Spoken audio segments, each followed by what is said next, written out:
Oke, welcome back guys, welcome back to our channel. Kembali lagi ke edisi Kolam bareng lagi. Ini Polkadot Ambassador ya, Mas Husni ya. Salam kenal Mas. Iya, halo Mas Iman. Kita ketemu waktu itu di Web3 Developer Bootcamp ya. Ya, Ya, benar. saya Polkadot Ambassador baru aja sebenarnya dari September tahun lalu. Jadi Ya, mulai apply itu dari Maret, pas banget pertama kali masuk, hari pertama masuk Blocksphere itu, terus seminggu kemudian saya explore-explore gitu lah, Polkadot teknologinya ada yang dipakai di kantor. Terus karena emang blockchain benar-benar masih baru buat saya waktu itu. Terus lihat Polkadot, wah ya teknologi apa nih gitu. Terus akhirnya lihat masuk ke Discord-nya, ternyata menarik dan banyak banget yang harus pelajarin kan. Akhirnya mikir apa daftar jadi ambasadornya sekalian ya. Jadi kayak kalau nyemplung sekalian aja gitu, sekalian belajar berenang. Akhirnya udah, terus dari situ daftar jadi kandidat dulu selama kurang lebih 4 sampai 5 bulan gitu. Terus diangkat jadi ambasador bulan September itu. Jadi ya gitu. benar. Itu perjalanan Mas jadi ambasador ini ya, Polkadot ya. Tapi sebelum kita Iya. elaborate ke inti permasalahan, maksudnya kita bahas podcast kayak gini. eh Awal masuk kripto pertama kali gimana Mas? Itu kan awal masuk Polkadot kan. Kripto di 2017 atau apa kita kan nggak tahu kan, nggak ngerti kan 2017. Enggak. Sama sekali enggak. Paling pernah denger Bitcoin kayak waktu. Jadi saya ini career switcher ya. Sebelumnya sama sekali nggak ada hubungannya sama teknologi, apalagi blockchain. Dulu tuh saya S1 sama S2-nya itu di geofisika, jadi ilmu kebumian. Itu tuh sama sekali nggak ada hubungannya. Paling belajar coding, programming gitulah ya. Tapi sama sekali nggak paham tentang software programming, nggak paham apalagi kayak blockchain, terus ada denger Bitcoin paling pernah sekelebat aja gitu waktu S1 atau pas S2. Tapi terus kayak, apa sih ini paling kayak sistem yang baru doang gitu, uang kayak e-money dan segala macam. Dulu sih sama sekali nggak tertarik gitu. Terus begitu lulus, jadi saya lulus S2, coba untuk lanjut untuk PhD ya, tapi susah banget. Terus akhirnya karena kepepet waktu dan uang, akhirnya terus lanjut aja lah, kayaknya lanjut untuk ke programming kayaknya menarik gitu. Waktu itu juga belajar-belajar programming kan waktu S2. Terus ngambil kelas bootcamp waktu itu di nggak usah disebut mereknya ya. Iya, Jadi benar. untuk bikin aplikasi web gitu Ya. selama 4 bulan lulus dan kebetulan kantor itu salah satu istilahnya hiring partners di bootcamp itu. Ya. Saya di-approach sama Mas Gilang Ya. 2 minggu setelah lulus dari bootcamp itu. Terus lihat, oh apa nih kantor ini nih, uh, IT solutions and blockchain solutions gitulah, consultants. Terus saya baru pertama kali itu tuh, baru pertama kali lihat, wah langsung googling tuh mau interview kan sama Mas Gilang. Langsung googling tuh how to make Solidity dApps dan segala Ya, benar. macam. Baru belajar-belajar di YouTube terus kayak oh ya menarik nih. Terus ya udah daftar keterima. Bener-bener baru tahu ada blockchain itu ya paling minggu-minggu itu, minggu-minggu awal Maret kayaknya Ya, benar. tahun lalu. Jadi begitu dari situ udah terus lihat semuanya berjalan cepat lah. Jadi belajar Polkadot, belajar Solidity, belajar saya juga masih belum expert ya, nggak kayak Iya, nggak Mas apa-apa. Ya, Andi it's okay. dan Ya. lain-lain. Di Solidity dan segala macam, belajar tentang Rust, Substrate yang ada di Polkadot juga. Nanti kita bisa elaborate di situ juga. Ya. Belajar tentang Ethereum, Bitcoin, dan lain-lain itu benar-benar kayak benar-benar masih baru sih. Dan setiap hari saya belajar di situ. Gitu. Jadi sekilas dari saya. Ya, benar. Jadi ya itu background Mas awal masuk Polkadot sampai awal masuk ke kripto kayak gitu ya. Karena Mas Hmm. terhitung mungkin ya bukan OG juga, jadi nggak pernah ngerasain boncos ya Sama 2017. sekali, sama sekali Aduh, nggak uji. iya Bocor aku baru pernah sekarang. ngerasain iya makanya. Jadi ya itu soal-soal lah. Yang Ya jelas saya masih. Mas sudah kontribut banyak ke komunitas, jadi to the community. Jadi ya ini salah satu inilah apa yang bikin Mas adoption makin kentara kayak gitu. Terus aha momennya Hmm. sendiri Mas, yang Mas tadi kan Mas sempat switching karir juga. Yang Mas menganggap crypto institusi itu gini baru. Maksudnya soalnya pernah ada bubble kan, orang menganggap itu biggest Hmm. bubble all the time atau ya ini momen apa yang Mas langsung default karir Mas di sini? Momennya memang waktu em, waktu pas pindah. Jadi kayak orang biasanya kalau semakin ke sini kan saya ketemu ya, jadi kayak ada makin ketemu komunitas gitu. Saya juga ikut sekarang lagi program kayak inkubatornya Polkadot gitu.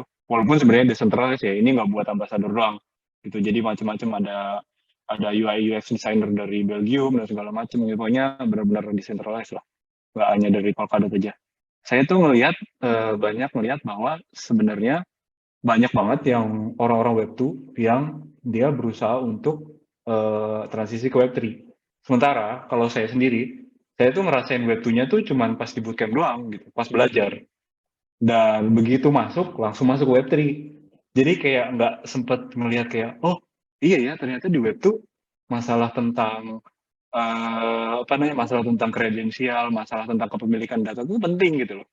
Jadi baru sadar kayak, oh iya selama ini pakai platform sosial media mainstream apapun itu sebenarnya kayak, ya if you're using a service for free, then you're the product, right? Iya Iya nggak? benar. Klasik Jadi lah. kayak Twitter, ya gitu-gitu lah, klasik lah. Ada kayak baru sadar gitu loh, kayak pelan-pelan dari situ saya mulai, kayaknya platform yang si biru dengan inisial Ah, F ini kayaknya nggak perlu deh dihapus gitu. ya, Terus walaupun ya yang terakhir yang biru, yang burung putih itu kita nggak ya. pakai ya, masih tetap pakai ya karena emang orang-orang kripto di sana semua. Iya, CT Tapi CT mulai ya. kerasa gitu kayak, iya kripto Twitter kan, terus kayak mulai kerasa gitu kayak, iya sih kayak mengerikan loh, kayak baru nge-search sesuatu tiba-tiba ads di inbox mail saya benar-benar berhubungan sama itu gitu loh. Kayak you want to go to Bali gitu, find the cheapest ticket price to Bali, kayak ya nggak enak lah gitu gitu loh. Paling Oke. aha momennya gitu kerasa kayak bahwa sebenarnya sudah di Web3 tapi ternyata nggak sadar gitu. Wah, ternyata Web2 tuh selama ini sangat mencakar hidup kita gitu. Di aha momennya sih di situ sih. Jadi kayak Iya, tiba-tiba udah nyemplung, baru sadar kayak, oh ternyata di luar sana orang-orang sudah memberikan seperti itu gitu. Mungkin di iya, Indonesia nggak kelihatan banget ya, tapi semakin kelihatan sekarang kan. Tapi waktu setahun yang lalu, mungkin nggak sesanter ini ya orang ngebicarain tentang masalah data breach, ya kan. iya. Apalagi yang dipegang sama negara-negara gitu ya, Ya, ada sama lah negara Konoha lah. kementerian dan segala macam, Ya, kita ya, nggak ya, perlu ya, ya, ya. kita nggak Ya, perlu sebut nama lah ya, ya, kita setuju lah negara. di situ ya. Ya. Jadi gitulah ya, baiknya gimana mungkin Web3 bisa jadi solusinya gitu. Itu sih ya momennya. Iya, aku sepakat juga sih. Ya, orang ini kan di Indonesia ini kan masih nggak terlalu peduli sama data ya.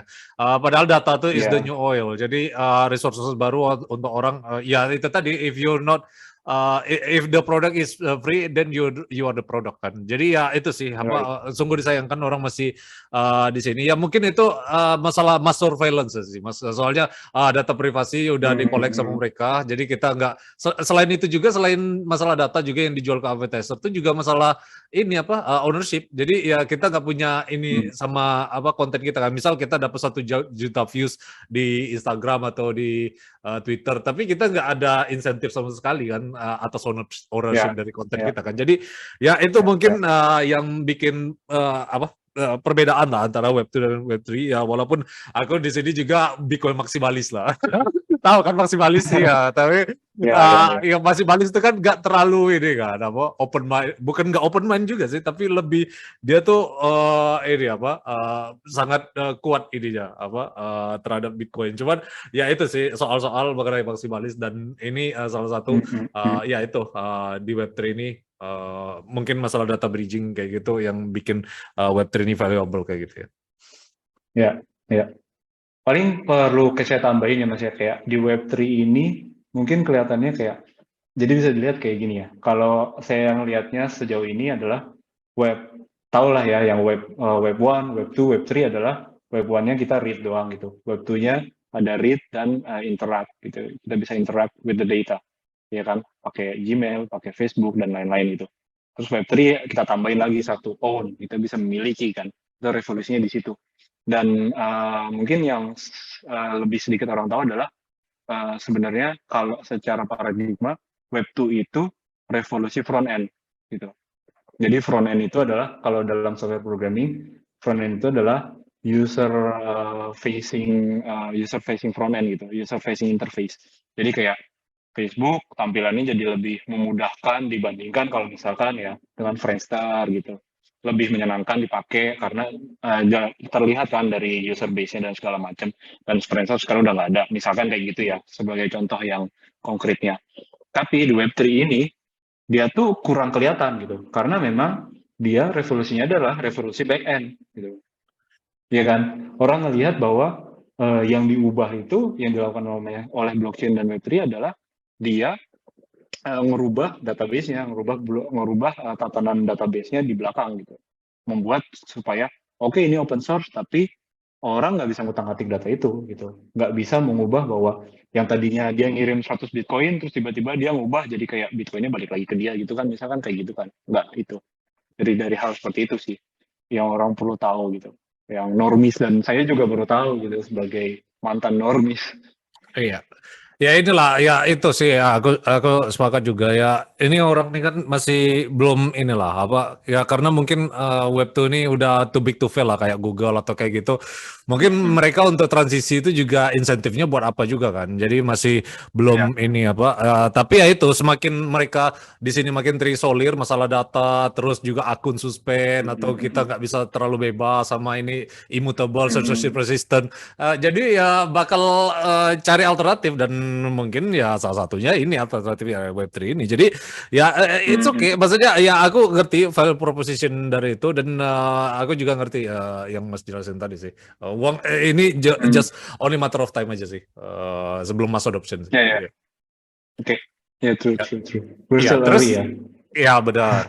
Nah, terus ini karena Mas Polkadot Ambassador ya kan. Nah, aku juga kemarin Ya. sempat interview dari Mas Ansia dan Mas Gilang juga mengenai Polkadot kayak gitu. Ya. Dia tuh berarti di layer zero atau kayak gimana, Mas?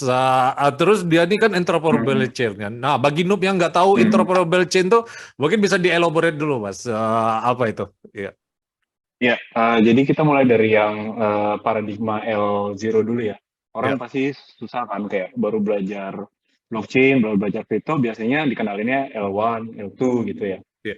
Terus belum pernah dijelasin tentang L0. Jadi L0 itu apa sih? L0 itu memang term yang spesifik sering dipakai di Polkadot untuk membedakan dengan L1 kayak di Ethereum gitu. Ethereum kan dipanggilnya kayak Ethereum atau misalkan kayak apa Polygon atau dan segala macam, Optimism, Arbitrum itu kan dia dipanggilnya correct me if I'm wrong ya untuk Ya. masalah pengklasifikasinya selain Polkadot. Tapi biasanya dia pasti paling rendah, paling dasar adalah dimasukin di L1 ya. Sementara kalau di bawahnya lagi sebenarnya bisa gitu diklasifikasikan. Dalam hal ini adalah Polkadot. Kenapa dia dimasukin dalam L0? Karena memang ini untuk melepas paradigma bahwa sebenarnya Polkadot itu pengen spesifik menjadi sesuatu gitu. Padahal sebenarnya enggak. Dalam paradigma Polkadot, dalam mindsetnya Polkadot, dia itu adalah Polkadot sebagai chain ya, bukan sebagai kriptonya dan segala macam. Ya, Polkadot exactly. sebagai chain. Ya. Dia itu pengen jadi L0 karena dia nggak pengen melakukan apa-apa kecuali hal-hal yang fundamental menurut dia. Yang sekarang ini sedang dilakukan, yang Polkadot bisa lakukan, itu adalah staking, terus sebagai relayer, jadi sebagai istilahnya melemparkan data lah istilahnya, ngambil message dari satu parachain terus dilemparin ke parachain yang lain gitu. Jadi sebagai relay ya, sebagai ngambil data terus ngelempar message ke parachain yang lain ya. Terus ketiga adalah sebagai jadi yang kedua itu berarti artinya adalah sebagai interoperability juga gitu, sebagai fasilitator interoperabilitas juga. Dan yang ketiga adalah sebagai shared security systemnya dari semua parachain. Nanti kita akan ke parachain. Sebenarnya parachain itu apa? Parachain itu adalah L1 kalau di ininya paradigma Polkadot. Ekosistemnya juga Jadi ada ya. sebenarnya ya dalam ekosistemnya. Jadi Polkadot itu dia hanya pengen melakukan 3 itu, dan bahkan nanti di iterasi selanjutnya, di versi selanjutnya, staking ini mau dilepas gitu. Stakingnya akan dimasukin ke parachain yang tersendiri. Tapi di roadmap saya belum lihat sih. Kayaknya untuk selanjutnya ini bakal mau ngejar yang governance dulu. Governance ini udah inherent ya. Saya nggak ngomongin itu, tapi sebenarnya harusnya udah ada gitu dalam Polkadot. Jadi ada sistem di mana tokennya itu emang terstruktur bisa dibuat untuk governance juga gitu. Kalau di Ethereum kan di DAO dan segala macam kan bikin smart contract-nya. Iya. ya kan? Kalau di Polkadot itu udah di base layer-nya. Jadi kalau smart contract kan di atasnya gitu ya, di atasnya chain-nya apapun itu Ethereum atau segala macam ya. Kalau di Yes. Polkadot udah dimasuk di dalam chain-nya, jadi udah di dalam yang kita sebut runtime code-nya si Polkadot gitu. Ya. Jadi udah di level yang paling basic lah istilahnya, bukan di smart contract-nya. Kalau smart contract kan ada apa ya istilahnya, bisa terekspos, exploit smart contract yang lain kan. Iya, Kayak sering itu bisa, terjadi. ya kan, ya kan. Tapi kalau misalkan udah di level yang base layer, udah level chain-nya, itu jauh lebih sulit lagi. Dan ini balik ke programming language yang dipakai juga gitu. Dia nggak pakai Solidity di level Polkadot, dia pakai Rust. Dan Rust Proses. ini emang sudah mulai diadopsi lumayan banyak ya. Kayak dia udah lumayan. Sekarang kalau di Stack Overflow, tempatnya para developer cari jawaban, itu Ya. tuh pas survei programmer, mereka Rust itu salah satu yang paling populer sekarang dibalik selain dari JavaScript dan lain-lain. Anyway, jadi intinya itu L0 tuh dia nggak pengen jadi istilahnya hanya menyelesaikan 3 masalah itu aja, interoperability, security, sama untuk masalah security pakai staking ya, sama masalah governance gitu. Ya. Itu dari situ. Ya, Jadi jadi nanti itu ya. kita bisa lanjut. Ya, Ya jadi gimana? itu ya ini apa ya masalah yang pengen ditemukan Polkadot mungkin karena ya blockchain ini kan udah kalau udah ada network yang network effect-nya masing-masing ya otomatis ya winners takes all ya. Maksudnya kayak Ethereum kayak Bitcoin kan selalu nomor 1 nomor 2 kan. Nah, jadi nggak bisa dibilang kayak Ethereum killer juga, tapi lebih True. menjembatani lah jadi interoperable lah antara satu chain ke chain lain kayak multi chain kayak gitu ya, Mas. Iya, jadi saya kurang elaborate yang di interoperability-nya ya. Oke, Jadi ya. Mas tadi kan bilang kalau Mas kan Bitcoin maksimalis ya. Ya. Sementara kalau sementara kalau apa namanya, kalau Gavin Wood si proklamatornya, si foundernya Polkadot Ethereum. itu, Ya. dia dari Ethereum terus keluar kan. Ya. Mungkin ya kalau menurut saya pribadi itu alasannya adalah karena dia nggak pengen membuat sebuah chain yang memang maksimalis gitu. Jadi Ethereum itu dia lihat bahwa kita nggak bisa bikin blockchain Iya, yang benar. one size fits all gitu loh. Iya, benar. Satu chain yang bisa menyelesaikan semua masalahnya. Karena akhirnya jadi kayak gitu, congested, ada masalahnya lah kayak gitu. Nah, proposisi yang ditawarkan sama Gavin Wood adalah dia chain minimalis gitu, dengan Polkadot-nya. Chain Ya. minimalis artinya adalah ya oke, core-nya, relay-nya itu dia yang paling simple, intinya yang penting menyelesaikan blockchain terrelay-nya itu, security-nya terselesaikan, interoperability-nya juga coba diselesaikan, walaupun bukan dalam terrelay blockchain ya. Ya. Karena dia melihat bahwa kalau misalkan semua orang berlomba-lomba untuk membuat Ethereum killer, akhirnya blockchain itu akan jadi sebuah internet yang tersegregasi gitu. Jadi Ya. ada Ethereum sendiri, terus nanti ada I don't know Ethereum killer version 1, version 2, version 10 Ya. dan segala macam, tapi dia terpisah-pisah gitu loh. Selama ini yang coba diselesaikan orang dengan masalah interoperability ini kan yang paling umum adalah bikin multi chain ya. Jadi kayak Ya. bikin smart contract di Ethereum, terus bikin lagi di mana di Polygon, bikin lagi di nggak tahu di mana, di Avalanche, di Cosmos, di segala macam. Tapi kan state-nya atau rekaman blockchain-nya nggak dibawa. Tetap Ya. yang di Ethereum yang di Ethereum aja gitu. Ya. Yang di Arbitrum ya di Arbitrum aja gitu. Ya. Nah, Polkadot ini pengen menyelesaikan gimana caranya. Oke, Ethereum tetap ada, biarin aja mereka berkembang. Terus apa namanya? Terus Bitcoin tetap ada, biarkan aja berkembang. Tapi nanti dia akan membuat application specific chain yang nyambung ke L0, ke Polkadot-nya, yang dia akan menyelesaikan masalah-masalah spesifik gitu. Again, ini chain minimalism, dia cuma Ya. satu chain yang menyelesaikan satu masalah gitu. Kayak satu chain, misalkan kayak kita punya Akala, dia ngurusin DeFi. Ada ngurusin EVM compatible, namanya Moonbeam sendiri itu, dia para chain yang sendiri. Ntar ada bridging buat Bitcoin, ada lagi sendiri, ada lagi sendiri, ada lagi sendiri. Jadi kayak dia nyebutnya shards. Shards itu kan kayak pecahan-pecahan gitu ya. Oh, Jadi sharding. kayak Bukan. fraktal gitu, shardings ya, Oh. shardings. Ini kan yang nanti kita akan ke situ juga kan, Ethereum version 2 Iya, dari yang itu merge penuh. kan. di situ. Jadi dari basicnya, dari chain-nya sendiri sudah dibuat bahwa dia tuh bisa terpisah-pisah dari parachain itu, dan dia spesifik parachain-nya gitu. Iya sih. Intinya itu sih interoperability. Nah, dari masing-masing parachain itu dia bikin semacam trustless bridge via relay chain-nya untuk ngirim pesan gitu. Ngirim pesan, oh kayak misalkan dia punya NFT, di kita ada yang namanya misalkan Affinity parachain-nya. Dia punya NFT misalkan ini yang di masa depan ya harapannya.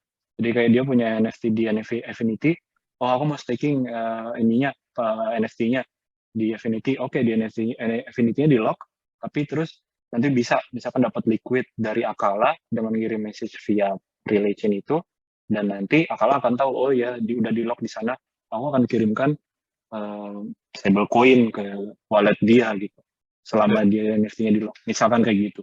Iya. Ya, itu masalah ini ya, ya multi chain yang menjadi bridging kalau misal dia pengen market, bukan mengambil market share dari Ethereum juga, tapi kalau melalui layer zero, melalui Polkadot kayak gitu ya intinya, Mas. Iya, intinya kayak gitu sih. Kalau Nah, kita iya. terlalu teknis, saya Iya, takutnya ya, jadi ini just melenceng inilah nih. for noob aja lah. Saya mungkin Iya, kayak ntar lah. setahun 2 tahun lagi saya mungkin bisa tambah ilmu lagi ya. Iya, ntar lah, part 2 lah kalau kita ini kan yang Iya, advance ya. Ini untuk noob only aja. Nah, itu jadi kayak gitu ya. Oke, siap, Nah, siap, siap. terus tapi tadi Bas sempat sebutkan juga governance kan. Nah, masalah kita tahu lah yang kemarin yang terjadi di Solana kan. Solana itu juga ini programming language kan di Solana Ya, kan. ya. Tapi dia ini Mereka punya apa? Cosmos Ya, Wasm di situ. ah, ah. Nah, ada ini juga kan di Solana itu kan ada Solana protokol yang untuk landingnya kan. Nah, di sana tuh ada governance token yang mereka tuh jadi ya ini balik lagi ini sih bukan masalah ya ini masalah marketnya sih ya dia jadi akuisisi governance DAO yang terbanyak jadinya kan.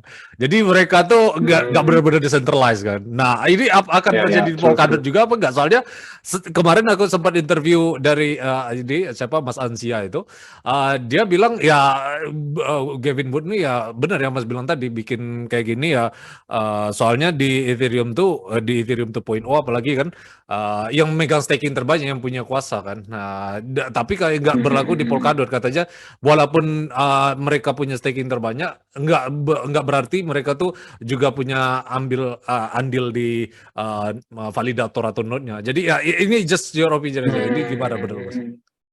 Oke, jadi dalam hal ini kita perlu pisahkan ya antara governance sama staking atau media untuk mengamankan mengamankan chain-nya ya, security dari chain-nya. Karena governance ini satu hal, di mana tugasnya adalah ini tuh tentang masalah upgrade, di mana di Polkadot ada yang namanya forkless upgrade. Jadi upgrade tanpa istilahnya tanpa membuat chain-nya jadi fork gitu. Jadi nggak kayak Ethereum sama Ethereum Classic dan lain-lain. Terus sama untuk treasury spending proposals. Jadi intinya itu aja gitu. Jadi dalam hal itu governance, oke, memang voting power-nya dari token Polkadot juga. Cuman memang ada barrier-barrier tertentu, ada security measures yang mereka ambil supaya nggak dengan hanya simple take over 50% of dots on circulation dan you take over the whole network, nggak gitu. Itu masuknya karena yang namanya sistem pengamanan di Polkadot yang namanya nominated proof of stake. Jadi nominated proof of stake itu apa sih? Nominated proof of stake itu jadi itu memudahkan menurunkan batasan buat orang bikin validator dengan artinya dia nggak perlu sebesar kalau dibandingin misalkan sama ETH ya. Untuk jadi validator butuh yang nanti yang POS 32 ETH, ya kan? Ya, benar. Buat orang normal, buat retailer itu gede banget. Ya, Gitu satu kan? BTC tiga. Ya. 32 ETH itu gede banget. Belum harus nyiapin rig-nya ya. Rig-nya juga kan harus yang ini ya, harus yang kompeten gitu, yang bonafide. Sementara kalau di Polkadot nggak gitu. Itu dibalancekan dengan istilahnya proof of stake-nya, stakingnya itu disebar lagi. Jadi ada yang bikin validator, tapi validator ini pun dia harus ngumpulin, harus bisa ngambil ke istilahnya bukan kepercayaan ya, harus bisa ngambil stake dari nominator. Saya bukan validator, saya nominator. Jadi bisa kayak ngejaminin ke validator itu. Nah, nanti dia ada thresholdnya setiap istilahnya era atau epoch. Jadi kayak era atau epoch itu setiap 1 jam kalau di Polkadot. Nah, nanti dihitung terus gitu. Jadi setiap 1 jam itu siapa nih validator yang nominatornya ngelewatin batas minimum tertentu. Kalau misalkan dia sudah ngelewatin batas minimum tertentu, dia akan bisa validate gitu. Jadi ini pertama juga lebih democratize juga, karena kalau demokratis lebih decentralized juga kan, secara empiris ya. Jadi kalau misalkan lebih demokratis, lebih decentralized, dan orang juga nggak kesulitan gitu loh untuk seorang holder dot untuk bisa membantu secure the change. They don't need a lot of dots. Actually kayak sekarang tuh untuk bisa dapat return itu tuh sekitar 200 Benar. no 150 dot itu udah dapat udah dapat API ya. API-nya itu sekitar 15% range segitu, 15% situ. Iya, APY Nah, itu ya. tuh APY-nya sekitar 15%. Dan ya berarti 150 dot itu sekitar berapa ya? Sekitar di bawah 1.800 lah, $1.800. Ya. Dan kedepannya Polkadot masih berusaha untuk improve itu. Mereka akan membuat yang namanya nomination pools. Jadi nomination pools persis kayak di DAO-DAO yang ada di Ethereum. Dan mereka udah buat itu untuk yang persiapan POS-nya. Jadi orang bisa as little as 10 dots. Terakhir saya lihat di wikinya, sekecil 10 dots itu dia udah bisa untuk staking di ini dan bisa dapat share juga gitu loh. Jadi intinya seperti itu. Jadi semakin diusahakan untuk di-decentralize dari situ. Iya, Jadi agak berbeda ya security sama governance-nya untuk iya, benar. fungsinya sendiri. Iya, berarti ya ini mungkin ya ada inilah garis yang tipis, maksudnya a thin line, perbedaan antara governance dan security kayak gitu ya. Jadi intinya yang bikin Polkadot nih ya mungkin there's a unique value proposition lah kalau dibalik dibanding sama Ethereum yang mungkin kalau Ethereum 2.0 ini lebih bikin para stakeholder tuh ini lebih centralized ketimbang Polkadot kayak gitu ya. Ya. Ya jadi begitu ya guys, tadi mengenai perbandingan antara ya security, value proposition dan governance, dan itu salah satu yang harus dibedain kayak gitu ya.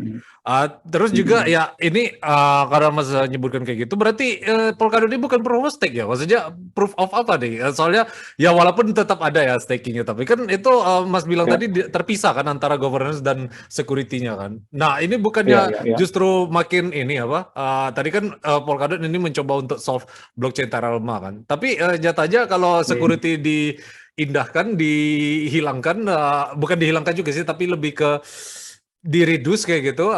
Ini menurut Mas termasuk bakal solve blockchain Terra-Luma nggak? Dari security perspektif, ya.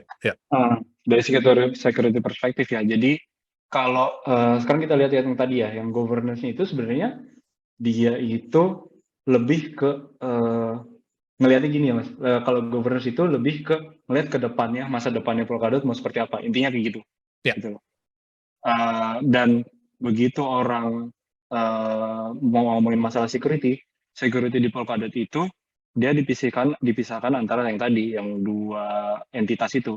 Validator, dia butuh nominator juga supaya dia bisa ngevalidate dan dapat cuan ya kan, dapat dot setiap kali ini blok baru. Nah, tapi dalam artian di hal lain adalah validator juga dia perlu juga mengambil kepercayaan dari nominator dengan membuat identity gitu.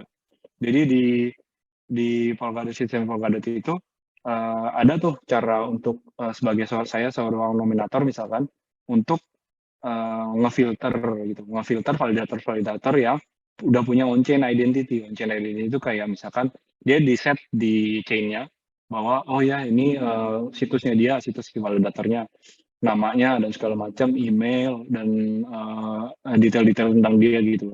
Nah, orang kan otomatis akan lebih percaya validator yang punya on-chain identity kan. Nah, dari situ gitu loh.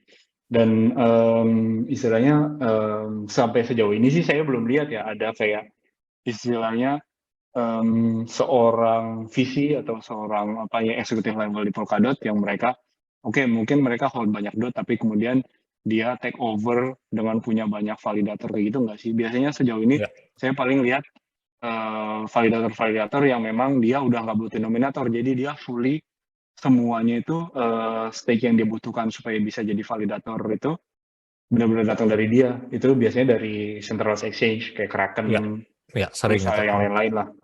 Kayak gitu kan. Cuman itu aja gitu. Sisanya dia pasti validator sendiri gitu. Validator sendiri yang memang dia nyimpen sedikit dot untuk dia stake, tapi kemudian dia berusaha untuk promosiin servisnya dia dari statistik-statistik yang dia punya, dan kemudian dia akan mendapatkan kepercayaan dari nominator gitu. Dan Polkadot pun sendiri dia tuh bikin kayak semacam 1KV program gitu. Jadi 1000 validator program di mana dia mencoba mau onboard validator-validator baru dengan syarat-syaratnya dia yang berusaha untuk mengedepankan decentralization sama security untuk bisa istilahnya bisa dipromosikan gitu, membantu mereka untuk menjadi validator aktif di blok-blok gitu, di blok-blok tertentu. Jadi supaya mereka bisa dapat profit dan mereka bisa sustain setelah itu gitu. Iya. Kira-kira kayak gitu sih. Iya, berarti ini kombinasi antara nggak bisa dibilang proof of stake juga sih, tapi lebih ke proof of stake sama proof of apa nih? Proof of governance apa ya? Lebih ke apa ya?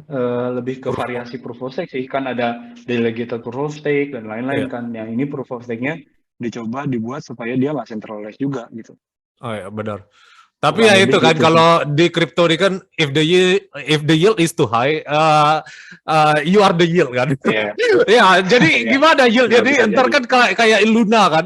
Luna itu kan yieldnya sampai Iya, iya, 20% APY ya. Ini iya. gimana nih? Betul. Jadi gimana dia yield supply demand mekaniknya itu under the hood gimana cara kerjanya? Kalau di Polkadot. Under the hood ya, ini menarik juga sih. Nah, ini masuk juga ke governance, gimana governance-nya itu spending treasury dengan memberikan ke proposal supaya bisa memberikan manfaat juga, memajukan komunitasnya ya dalam hal development, dalam hal banyak lah macam-macam. Udah banyak banget proposalnya yang di funding sama treasury. Dan juga treasury-nya ini council atau istilahnya member-member orang-orang apa istilah perwakilan di Polkadot ini, di treasury, di governance ini, dia itu menahan juga gimana caranya nggak asal jor-joran gitu loh. Jadi kalau nggak jor-joran, mereka ada sistem mekanisme di mana kalau misalkan nggak di spending treasury-nya, dia akan di burn otomatis tuh. Dan itu burn-nya nggak dikit, jadi kayak memang benar-benar. Jadi itu ada sistem deflationary ya, deflationary supaya nge-keep harganya nggak drop ya. Iya, bakar duit. Ya bakar uang kan, bakar duit kan. Nah dari situ jadi kayak mencari balance. Emang ini sulit sih, ya nggak ada menurutku sih nggak ada rumus yang benar-benar exact gitu untuk menentukan gimana caranya supaya harganya stabil. Ya pakai rumus ini gitu antara inflationary dan deflationary sistemnya gitu ya. Tapi mereka ada sistem deflationary dengan nge-burn treasury via governance. Itu satu. Dan inflationary sistemnya datang mostly dari staking itu tadi. Jadi mereka nggak ada hard cap. Dan sekarang sih so far dengan 15% dan as long as jadi sistemnya unik. Jadi inflationary-nya itu dia dinamis. Jadi selama 50% lebih dot itu di staking akan tetap segitu. Akan tetap di 15%. Tapi begitu dot yang di stake itu, kan ini kan staking kan menjamin security ya. Semakin banyak yang di staking, semakin bagus kan harapannya seperti itu dari hitung-hitungannya. Nah, begitu dot yang di staking itu turun, APY-nya akan naik. APY-nya akan naik. Jadi orang akan didorong atau insentifnya adalah kalau di staking itu akan mendapatkan lebih banyak APY gitu saat orang lain nggak staking, ya kan? Jadi begitu orang lain lepas gitu misalkan ada mekanisme yang namanya crowd loan, tapi nanti kalau mau bahas bisa atau enggak, Ya. nanti bisa buat yang lanjutnya. Tapi intinya adalah begitu dotnya dilepas di unstay, orang lain yang akan untung gitu, orang lain yang akan Ya. cuan karena APY-nya naik gitu. Intinya kayak gitu. Jadi Iya. orang lebih didorong untuk nge-stake dotnya. Intinya kayak gitu. Iya, tapi ya ini aku ya mungkin ya kalau masalah APY ini aku kalau udah 4% tuh agak ngeri sih kalau di kripto.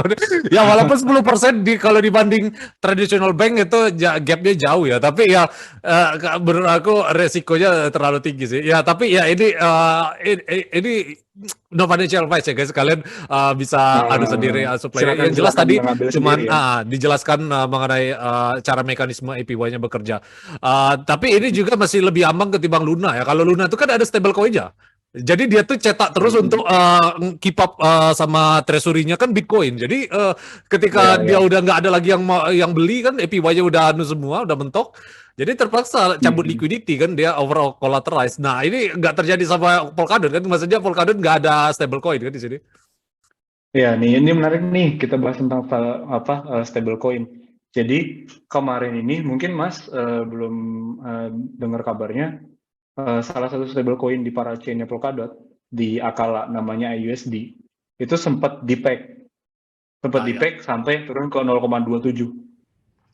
Tapi hampir 99% istilahnya 99% AUSD. Jadi kejadian di-peg-nya ini lucu.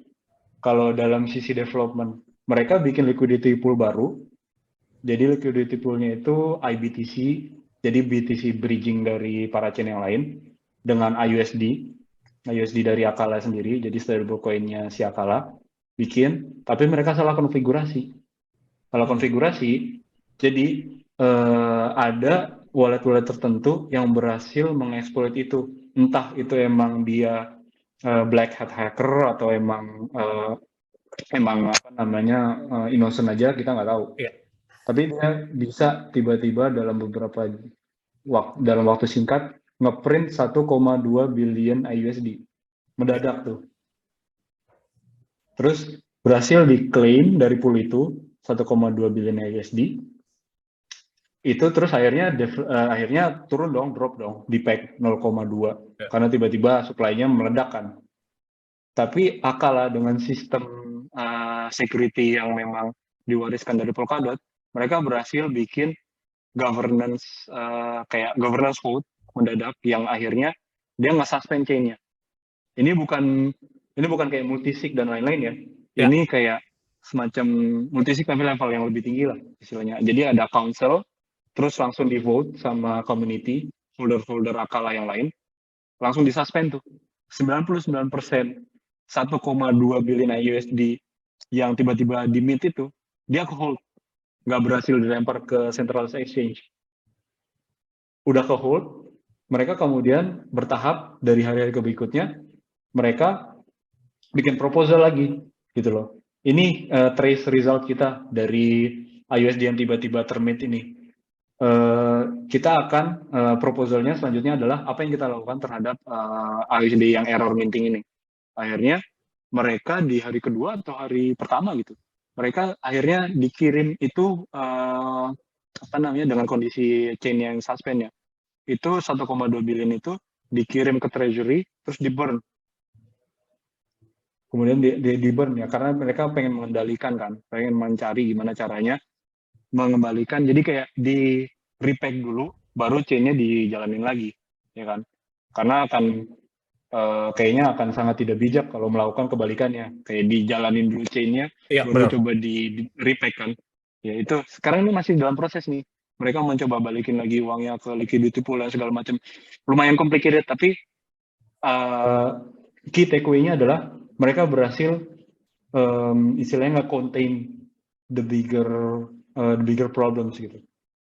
Uangnya nggak kemana-mana, hanya ada segelintir yang berhasil keluar ke checks, tapi 90% lebih itu tuh ke-contain di chain-nya mereka, yang artinya mereka bisa lakukan banyak hal di situ kan, bisa melakukan istilahnya bisa mitigasi lah di situ, bisa menyelesaikan masalah di situ. gitu. Iya, berarti ini hampir sama kayak yang ini kemarin ya, Mas. Apa exploit bridge attack itu? Ada kan yang Mas pernah ngikutin itu? Atau ini beda? Soalnya kalau yang exploit bridge attack itu ini sih apa? Dia multisig sih masalahnya. Tapi Mas bilang tadi bukan multisig kan? Ya, tapi lebih superior dari itu Enggak, lagi kan?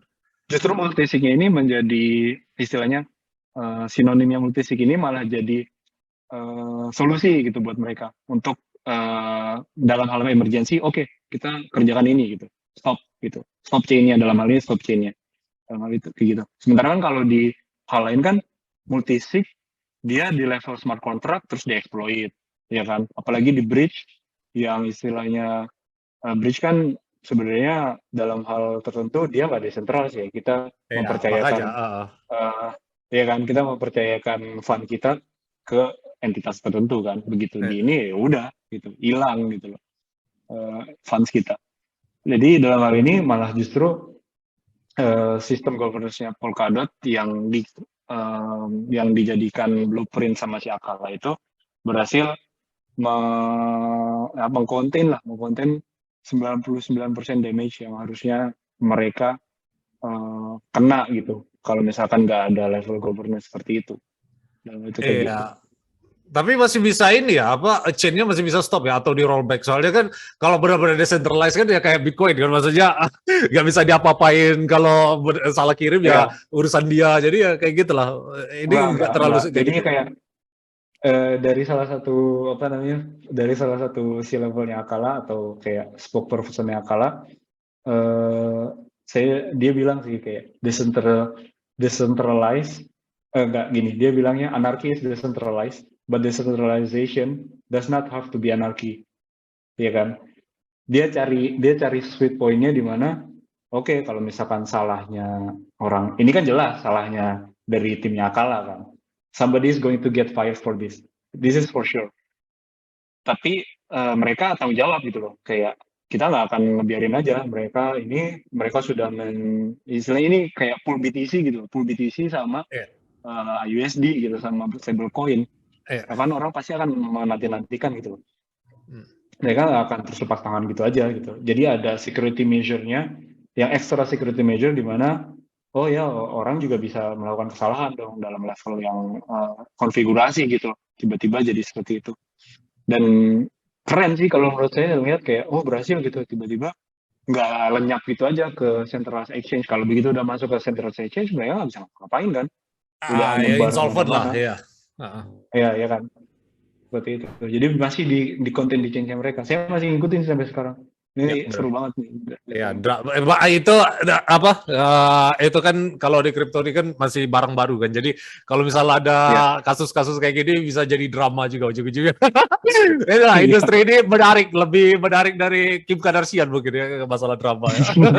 Ya itu soal-soal lah ya. Jelas ini kalian bisa ya kalau kalian ini menganggap resikonya nggak apa-apa, APY segitu ya silakan aja. Cuman no financial advice sekali lagi ya.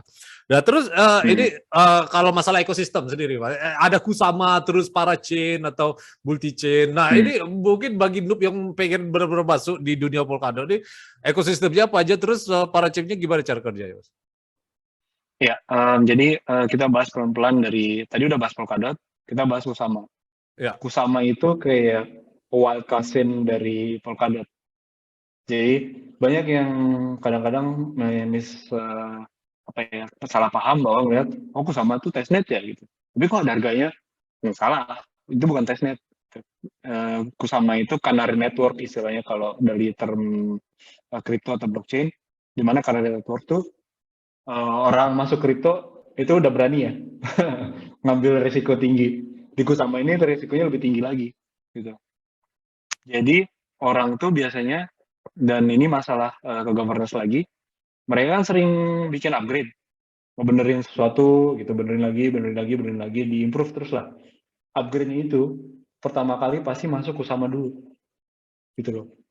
Jadi begitu ada error-error, waktu itu pernah kayak error di Moonbeam itu dia block finality-nya sampai 60 second.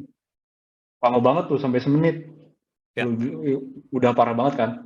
Nah itu terjadinya terkonten di Kusama doang. Di Kusama dan Parachain-nya. Nggak masuk sampai Polkadot. Jadi mereka lama tuh sampai sebulan dibahas dulu, ada postmortemnya dan segala macam analisis. Lihat, oh ini masalahnya. Nah, mereka benerin dulu di Kusama. Jadi ada upgrade yang salah, di rollback dulu, dibenerin, bikin upgrade baru, udah oke, tunggu berapa lama, masukin ke Polkadot. Intinya kayak gitu.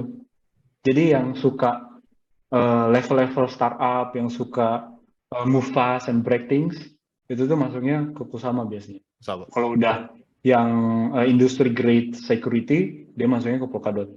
Gitu. Kalau Parachain Terus sendiri Mas? masuk, Iya. iya, terus ke Parachain sendiri tergantung dari Kusama atau Polkadot ya, level security-nya tadi terserah mau ngambil yang mana. Parachain sendiri itu ya balik lagi dia adalah application specific blockchain. Jadi kalau misalkan mau jadi DeFi ya udah jadi DeFi aja gitu. Jadi Ya. Parachain DeFi. Mau jadi NFT, metaverse dan lain-lain, ya udah bikin di situ gitu.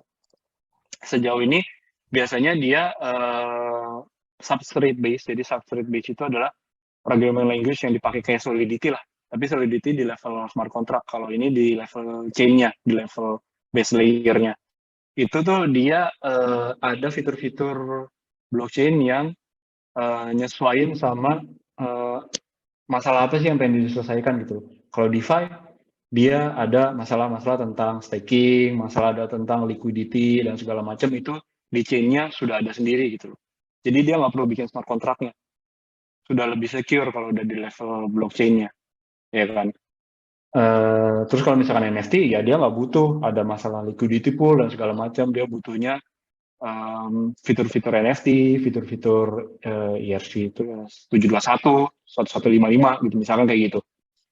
Intinya kayak gitu. Jadi juga chain-nya juga nggak bloated, istilahnya bloated tuh kayak gede banget gitu. Terlalu banyak coding yang masuk di situ. Lebih mudah dipahami juga buat developernya gitu.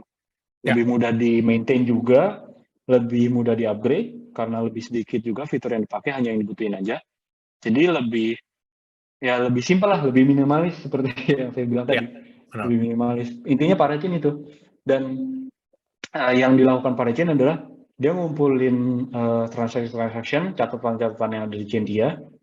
Terus ada yang namanya collator tuh kayak validator tapi di levelnya Parachain. Dia bikin proof terhadap list transaksinya dia, daftar transaksinya dia bikin proof, bukti yang dikirim ke validator yang ada di relay chain. Udah intinya gitu aja. Jadi validator itu hanya nerima proof yang ada di level Parachain dari collator, terus dia tinggal ya mau validate atau enggak, tergantung dari datanya benar apa enggak. Secara general gitu ya, intinya Ya, gitu. benar. Ya, jadi itu udah dijabarkan ya guys mengenai Parachain. Seenggaknya kalian punya ini holistic view lah mengenai Polkadot ini, dari ekosistemnya lah, dari security-nya atau apalah. Yang jelas ini ya walaupun aku sebagai bukan maksimalis, kita tetap terima ide berbeda lah kayak gitu. Jadi ya ini soal tapi tetap akan di bridging kok. iya benar Akan bridging kayak gitu ya. Benar. Ya itu kan emang value proposition dari Polkadot juga kan, bridging kan. Iya. Ya. Ngerti. Nah, terus ini Mas, ya ini kan seperti kita ketahui the merge is on horizon ya. Maksudnya bentar lagi bakal the merge. Kira-kira bakal ini nggak ada pengaruh atau enggak pasca the merge ini mengenai interoperability chain atau layer zero atau kayak gimana? Soalnya kemarin aku udah interview sama yang lain juga bilang ya walaupun bikin Ethereum itu lebih scalable, tapi bukan berarti nggak butuh L2 juga karena masih tetap ada limit di Ethereum 2.0. Mungkin ya secara fees bakal lebih menurun drastis ya di Ethereum layer, jadi bakal lebih scalable. Nah, tapi kalau dari sisi interoperability chain ini bakal kayak gitu juga atau bakal malah obsolete? I don't know. Ya, saya apalagi baru sebagai Polkadot ambassador ya. Saya juga bukan yang kayak level yang benar-benar core developer gitu. Ya, bukan maksimalis juga ya. Masih mempelajari juga ya. Jadi kayak kita juga nggak bisa predik istilahnya blockchain dan crypto ini kan bergeraknya cepat banget ya. Iya, exactly. Ada improvement, ada yang baru dan segala macam. Kalau misalkan bisa lihat sih, kalau saya mau coba prediksi dari ETH ini dia merge juga sebenarnya saya baca-baca dia udah dari lama kan. perencanaan untuk Iya, ngerubah dari POW ke POS kan. dari 2016 Gila, lah itu ya, udah lama. dari awal. Iya kan. Dia pas yang awal-awal mereka bikin beacon chain kan. Ya Beacon benar. chain itu kan sebenarnya Zero. batu pertamanya, istilahnya bata pertamanya mereka untuk arah ke POS, ya kan. Itu mereka butuh sampai sekarang berapa tahun? Kayak 7 tahun Iya, lebih, testnetnya banyak yang gagal sih. 8 tahun, Ya itu ya ya kan. mungkin ya itu ya alasannya, tujuan dari testnet kan ya memang untuk uji coba trial and error kan. Ya jadi ya itu alasan lain ya. Sorry Mas, lanjut aja tadi. Itu mengenai testnet. Iya, iya, iya. Ya, dan bisa dilihat bahwa sebenarnya Polkadot ini dia kalau dibandingkan sama Polkadot ya dalam hal sebagai chain yang menawarkan interoperability, nggak sendirian, ada yang lain, ada Cosmos, ada Avalanche. Mereka mulai dari awal, dari blueprintnya, dari sebelum decoding, mereka dari white papernya, mereka udah bilang bahwa kita harus fokus ke 3 hal ini, gitu. Security, interoperability, sama masalah sharding itu, ya kan. Jadi menjadi tidak minimalis di core-nya, gitu loh. Yang bikin maksimalis adalah dari kombinasi parachain itu loh, gitu. Iya, benar. Jadi yang bisa bikin gagal, ya itu tadi, kalau misalkan, oke, the merge ini, yang bikin bisa Polkadot gagal atau gagal take off adalah dalam hal Ethereum sebagai kompetitornya misalkan ya, adalah parachain ini melihat bahwa, oh, project-project yang mau jadi parachain di Polkadot, melihat bahwa fitur yang di Polkadot nih kurang apa namanya, kurang menarik nih, parachain di Polkadot ini kurang menarik nih buat gue kerjain, buat gue manfaatkan. Udah ada di Ethereum dong, pasti udah jelas kan, karena mereka dApps-nya jauh lebih banyak, ya udah mereka masuk ke Ethereum gitu. Polkadot akhirnya parachain-nya yang gitu-gitu doang, cuma kayak DeFi, NFT, dan nggak ada yang lain, mati gitu loh. Iya kan, pada akhirnya mati, pelan-pelan mati. Tapi di sisi lain, dalam kayak ini mau transisi ke POS aja, nge-merge Beacon ke mainnet-nya aja butuh waktu yang lumayan lama ya. Benar. Sementara Polkadot dari 2015 sampai 2022, mereka udah bikin foundation block-nya pertama udah POS, Ya. udah interoperability, security-nya udah share di antara parachain, ya kan? Ya. Udah yang sudah menyelesaikan masalah gas fee, jangan ditanya ya di Polkadot, nggak ada. Ya, jauh gitu. lah. Karena ini kan memang sebenarnya fitur dari Ethereum juga kan, mereka nggak bisa ngelepasin itu. Nah, kalau misalkan Ethereum akan membutuhkan waktu yang lebih lama untuk benar-benar fully POS dan gas fee-nya bisa turun dari dampaknya dari itu, ya pada akhirnya orang akan masuk ke Polkadot gitu. Dan kita akan melihat kayak Ethereum ini ETH-nya, tokennya mungkin akan semakin banyak di bridging ke Polkadot dan dipakai buat sama dApps di yang EVM kompatibel, tapi mereka pindah ke Polkadot gitu. Karena mereka udah ngeliat kayak, oh ya parachain-nya pelan-pelan pindah karena lebih murah di sana gitu loh. Ya. Lebih murah untuk launch di Polkadot dan gak ada masalah gas fee. Sudah ada parachain lain yang bisa mereka manfaatkan gitu loh. Jadi kayak strength in numbers-nya itu penting untuk memastikan apakah Polkadot itu bisa lanjut apa enggak. Intinya itu.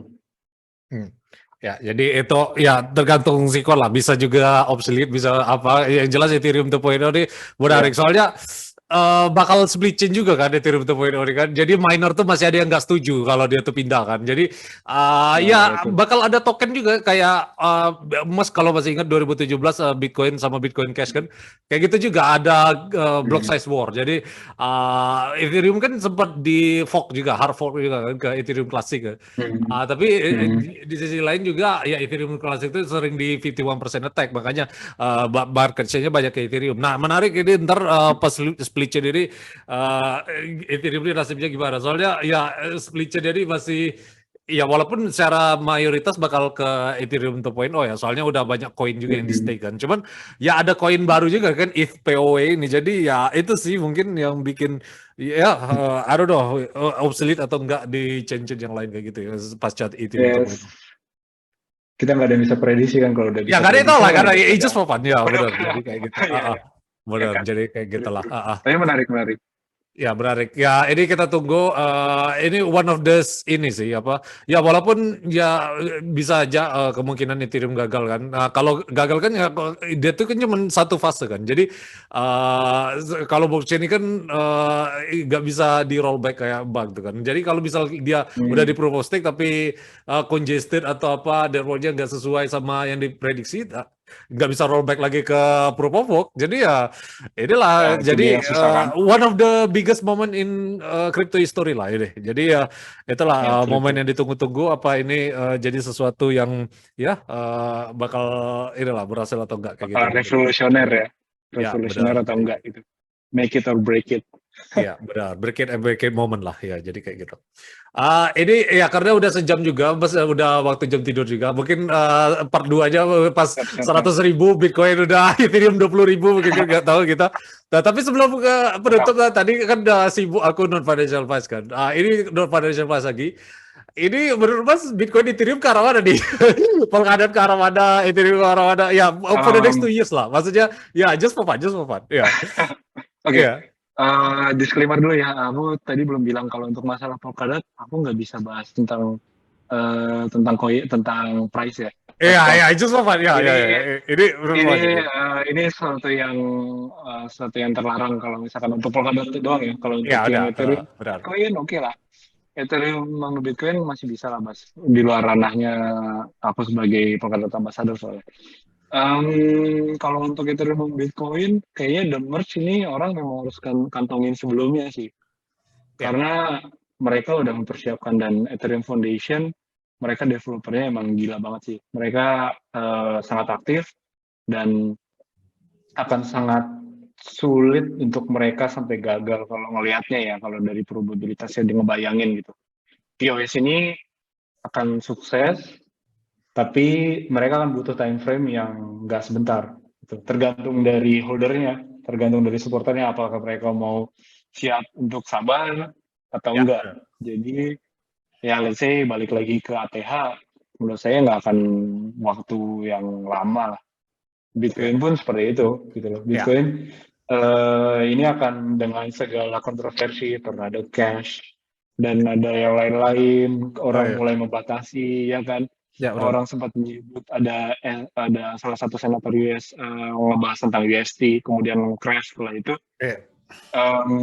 Saya lihat bahwa Bitcoin ini nggak akan kemana-mana, justru akan semakin banyak negara yang adopsi itu. Udah kita lihat udah ada El Salvador, perusahaan-perusahaan di Afrika. Afrika itu kan emerging nations ya. Iya, Mereka yang paling istilahnya butuh. bonus demografi yang secara kontinen di Afrika kalau menurut saya. Dan mereka pelan-pelan sudah mulai melihat kayak, oh ya ini Bitcoin, El Salvador udah pakai Bitcoin, kita bisa lah pakai Bitcoin. Jadi ya this is the next goal, dan kantongin aja deh kalau menurut saya. Iya, ini for the next 2 years intinya Mas masih bullish kayak gitu. Iya. Ya, intinya kayak gitulah. Ya, intinya Mas masih terus bullish dalam 2 aja. tahun ke depan, ini not financial advice tadi ya. Iya, jadi sebenarnya masih banyak yang pengen diobrolin, cuman dia ini tadi udah sejam, mungkin part 2 aja pas 100.000 aja mungkin kayak gitu ya, Mas. Oke. Ya. Sekalian kita rewind ini lagi conversation ini, seenggaknya kita mendapat tilas lah apa yang kita bicara ini benar atau enggak di masa depan kayak gitu ya. Oke. Gak ada salahnya thank you. Thank you Mas atas waktunya ya. Sukses terus untuk kalian ya. Guys, kalau kalian tertarik masalah Polkadot dan sebagainya, aku bakal share di link deskripsi. And leave a like and subscribe to our channel ya guys.